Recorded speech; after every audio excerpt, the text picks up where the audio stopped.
Don't let it be your nightmare. New for the People, next Tuesday on ABC. Right now at 11, complete coverage of the state's top politics on this election night. We'll hear from the Republican taking on incumbent Senator Joe Donnelly in the fall. It's your voice, your vote. And a Fort Wayne mother confronts a half-naked intruder standing outside her nursery while her 7-month-old boy sleeps inside. Tonight, that burglar is still on the street. Hear from the young Fort Wayne family asking for your help to turn him in. Showers and thunderstorms return to the forecast. In fact, we could see some severe storms tomorrow. All the details coming up in just a few minutes. We begin with breaking news. A shooting in Fort Wayne leaves one person injured and another dead. Fort Wayne police first sent to the 3900 block of Bowser, where they found a man in the middle of the street. The victim rushed to the hospital in critical condition, where he died. And just seconds later, after that initial call, police received word of a second shooting victim. He showed up at Fire Station 11 on Rudisill with a bullet wound to his leg. He, too, was rushed to the hospital. Live from ABC 21, this is Your Voice, Your Vote 2018. In the case of Indiana, you've got somebody that's going to bring a new dynamic there. I am who I say I am. I'm a pro-life, pro-Second Amendment conservative who supports President Trump. Look, I'm the name and the face that people know and trust. And this race is going to come down to who you trust. I've just focused on my job. I've always said that the best political campaign is to try to do your job the very best you can. Your voice, your votes. Thank you for joining us on this primary election night. Indiana very much in the spotlight with one of the most watched Senate races in all the country. And big decisions made by voters at the polls today, including local elected officials and important school referendums. But first, we bring you team coverage tonight with live reports from each Senate candidate's watch party. Our team, Jeff Neumeier, Corinne Rose, and Rex Smith, bringing us the latest. But we begin with Jeff Neumeier as Mike Braun celebrates his victory. Jeff? Absolutely. Braun, in his acceptance speech about 9:30, said the campaign amounted to a long journey with a lot of late nights, but the outcome undoubtedly made it all worthwhile. Now, Braun entered the Moontown Brewing Company here to a rousing ovation from supporters waving Braun signs. We'll let you hear a little of what he had to say from the podium, and then I asked him in a one-on-one interview to tell us why he thinks Democratic Senator Joe Donnelly is beatable in 6 months. The pathway of getting folks that have made their career in the private sector, maybe that's the kind of new dynamic we need in Washington. So, like I said earlier, I think Joe Donnelly is a guy that is not going to be easy to beat. He seems to get along, but I think you got to have more than just being a nice guy. I'm a nice guy and approachable. I've got ideas. I've done things in the private sector with a record. I would put my 3 years in the State House with accomplishments more than he's had 12 years, being a federal politician. One of the keys to a Braun victory in the general election, that would be uniting the Republican Party. This primary, it got national attention for being the nastiest primary contest anywhere in the country. Will supporters of Luke Messer and Todd Rokita be willing to forgive and forget and get behind a Braun campaign in November? We shall see. Reporting from Boone County at Braun's election night headquarters, I'm Jeff Neumeier. All right, thanks, Jeff. Our team coverage continues now with Corinne Rose standing by in Indianapolis. Corinne, I understand former Congressman Luke Messer conceded to Braun just a few short moments ago. Here at Luke Messer's election night headquarters in Indianapolis, he was gracious in his concession speech, thanking all of his volunteers, but especially the young people who worked so hard for him on his campaign. In fact, they really enhanced this grassroots effort that grew throughout the state. They made 70,000 calls today alone for his campaign, and that was part of the 750,000 calls they made during the entire course of the campaign season. And there is no doubt in my mind that somebody in this room is going to be a congressman or a U.S. senator or a governor or something like that today. And I just want you to know how incredibly blessed and humbled I am to have you all supporting me. So how about a quick round of applause for yourself?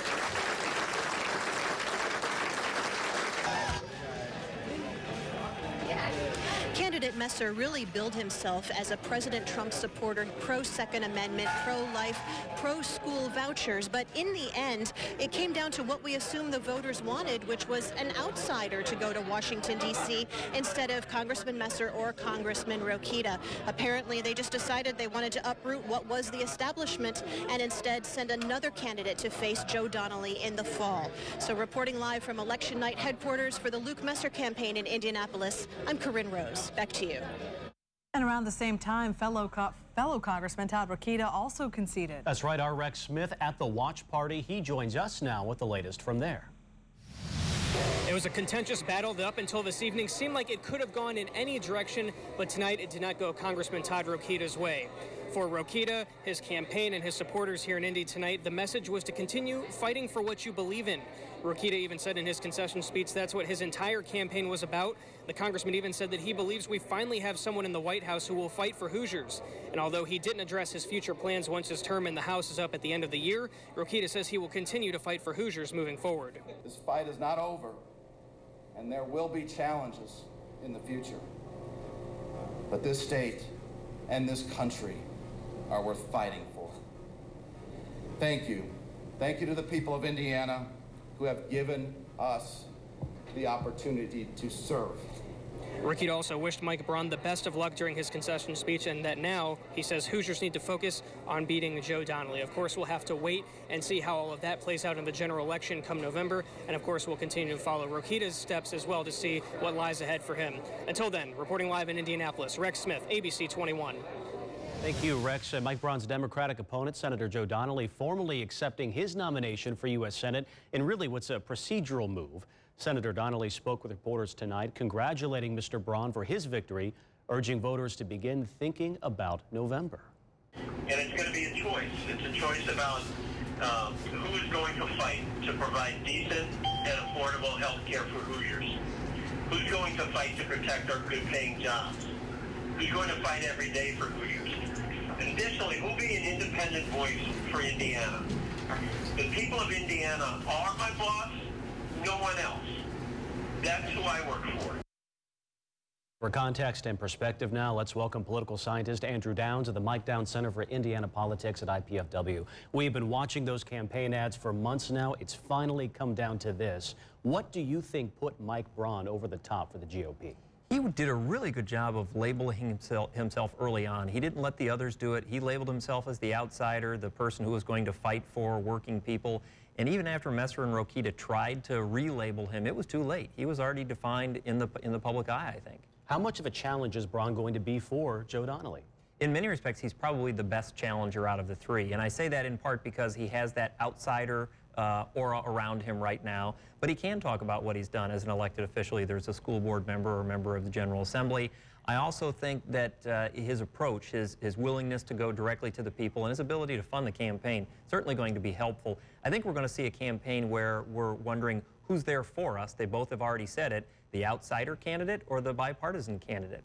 Yeah, Braun, do you think did the best job setting himself out as the true outsider in that race? Well, he did. I mean, the other two are already in the House of Representatives in D.C., and so that was the way for him to say, I'm different than them. I'm the outsider. I'm not in D.C. right now. Something else we should get to, we were talking about this before the broadcast tonight, is some of the contested House races around the state. There was a fertile ground for combat there, so to speak. Yeah, it was actually a pretty exciting night. We had contested primaries in the 2nd, 4th, 6th, and 9th. We're not usually used to that. Obviously, the 4th and 6th on the Republican side because Rokita and Messer decided to run for the Senate nomination. Sure. In the 2nd and the 9th, those were Democrats who decided to jump in.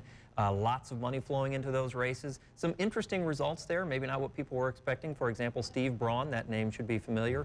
It seems to have lost over in the 4th. Greg Pence, also a familiar name, seems to have won in the 9th, or in the 6th, down in the 9th. Liz Watson got the nomination up in the 2nd, Mel Hall. Now we get to see what happens in November. We will. Well, the ads are already in. We're going to start seeing those very soon. Andrew Downs with the Mike Downs Center for Indiana Politics at IPFW. Thank you for being with us tonight. You had a very busy day. Thank you. And in the 3rd District congressional race, Courtney Tritch quickly taking the majority of Democratic votes, beating out fellow candidates John Roberson and Tommy Schrader. Earlier tonight, Tritch spoke to us soon after her victory, already preparing for the November campaign. Tonight we celebrate, tomorrow we double down and work even harder. We've got 6 months and we're going to run an issues-driven campaign. The differences between myself and our current representative are crystal clear, and so we just want to make sure that we're doing our best to educate the voters as to what those issues are, and we look forward to running a spirited campaign as we move forward. The incumbent Republican Jim Banks quick to comment on his competition in a biting congratulations, saying, quote, "I plan to contrast my proven conservative voting record against the far left wing views of Tritch, who is the most liberal candidate ever nominated in Northeast Indiana. If you like Bernie Sanders and Nancy Pelosi, you will love Courtney Tritch," end quote. Now to a highly contested township trustee position. It's a story we brought to you as a Digging Deeper special. You might remember incumbent Democratic St. Joe Township trustee candidate Carol Griffin accused her opponent, the town fire chief, as not qualified to do his current job. Griffin accused Ringer of not being qualified because he wasn't certified as an emergency medical service tech or responder. Ringer said he'd been the chief nearly 6 years and it wasn't a problem before, calling those allegations mudslinging. The other candidates included Sarah Nagy and Fort Wayne firefighter Jeremy Bush. Tonight, the results are in. Sarah Nagy takes the win with 51% of the votes. She will now run against Democrat Carol Griffin, who ran unopposed. And voters playing a major role in the future of Smith Green Community Schools. Yesterday, we told you about a referendum on the ballot seeking an increased property tax rate. The district superintendent, Dan Heil, urged voters to step in and save them from their money problems. School leaders say the district receives about $600 less per student than it did 10 years ago, but it continues to spend more than it earns. The budget still cannot be balanced without eliminating more teachers, cutting programs, or increasing revenue, they say. Tonight, the results are in, and the referendum passed with a yes of 64% of the votes. And it wasn't the only big referendum on the ballot today. No, not at all. Another one in Northwest Allen County Schools to tell you about. District leaders sought just under $34 million, asking to increase property taxes for school improvements and a new elementary school. Property taxes would go up by an average of $8.54 a month and based on a home value of $173,000. But would voters stand behind the Northwest Allen County School District's request? Well, the results are in. The referendum passes with over 3/4 of the votes a yes in support. I feel really good about where we are as conservatives have become more informed about this race and their choice. To the Ohio elections, where the race for current Republican Governor John Kasich's seat is hotly contested. Among the candidates, Kasich's Lieutenant Governor Mary Taylor, who you just heard from. Both parties, Republican and Democrat, holding their own primaries to replace Kasich. Alongside Mary Taylor, Ohio's Attorney General Mike DeWine. For the Democrats, candidates include Richard Cordray, former Congressman Dennis Kucinich, State Senator Joe Schiavone, and former Ohio Supreme Court Justice Bill O'Neill. With the votes now in, Attorney General Mike DeWine defeated Lieutenant Governor Mary Taylor.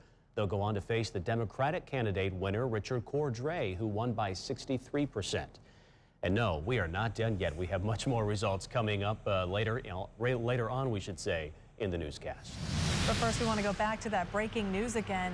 One person dead, another injured in that fatal shooting taking place earlier tonight on Bowser Avenue. ABC 21's Kayla Stewart is on the scene now with more information for us tonight. Kayla? Yeah, Brian and Alexis, I'm here at the intersection of Bowser and Rudisill, but the scene looking a lot different here right now than it did even just a few minutes ago. Police wrapping up their investigation for the night. You can see the crime scene tape has been taken down. There are no police on the scene right now, but police are still trying to figure out what could have happened here tonight. Here's what we know so far. Police say the initial call came in around 9 this evening. When they got to the scene at Bowser and Rudisill, they say they found one adult victim laying in the street with gunshot wounds. Police just now telling us that victim is now dead. He was initially listed in critical, but now he is deceased. Police also saying when they got to the scene here, they got multiple reports that there was another victim just down the road at a fire station. Police do believe that the two people shot are connected to the same shooting. Police say the person who showed up at the fire station was driven there by somebody else. That person was shot in the leg. Police say he was taken to a local hospital and is in stable condition right now. Now, police also tell me witnesses on the scene reported seeing 2 suspects run behind one of these houses behind me, and that's really the only information I have right now. So if you know what happened here tonight or you have any information, you're urged to call police right away. Brian, Alexis, back to you guys. Thank you, Kayla. We'll be bringing you updates as soon as we get them in, starting at 4:30 a.m. But first, new at 11, a young Fort Wayne family pleading for your help to track down a half-naked bootless burglar. This past Sunday afternoon, Mallory and Terry Hansen had just put their baby to sleep in their home in the 300 block of West Tabor Street. That's near Calhoun and Creighton.